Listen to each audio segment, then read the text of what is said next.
તો સાણંદ ખાતે પશ્ચિમ બંગાળ સહિત 3 રાજ્યોમાં ભાજપને મળેલી જીતને લઈને વિજય ઉત્સવ ઉજવાયો હતો। સાણંદ ભાજપ કાર્યાલય ખાતે મોટી સંખ્યામાં કાર્યકર્તાઓ ભેગા થઈ ફટાકડા ફોડી અને મીઠાઈ ખવડાવી જીતનો જશ્ન મનાવ્યો હતો।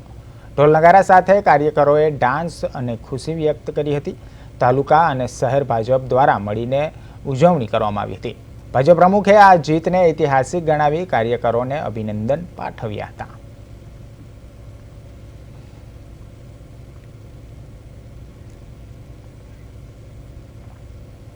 દેશના 5 રાજ્યોના પરિણામને થકી જે 3 રાજ્યોમાં જે પરિણામ આવ્યું છે, પોંડિચેરી, અસમ અને પશ્ચિમ બંગાળમાં, તો પશ્ચિમ બંગાળમાં જે 15 વર્ષથી જેનું શાસન ચાલતું હતું ટીએમસીનું, આજે ગુજરાતના 2 કનોતા પુત્ર માનનીય મોદી સાહેબ અને દેશના ગૃહપ્રધાન માનનીય અમિતભાઈ શાહ સાહેબના નેતૃત્વમાં ત્યાં ભાજપનો જે ભવ્ય વિજય થયો છે। તો આજે સાણંદ સેવાલય ખાતે સાણંદ શહેર તેમજ સાણંદ તાલુકાના તમામ કાર્યકર્તાઓએ અહીંયા ભેગા થઈ અને ફટાકડા ફોડી અને સૌને અભિનંદન પાઠવ્યા છે।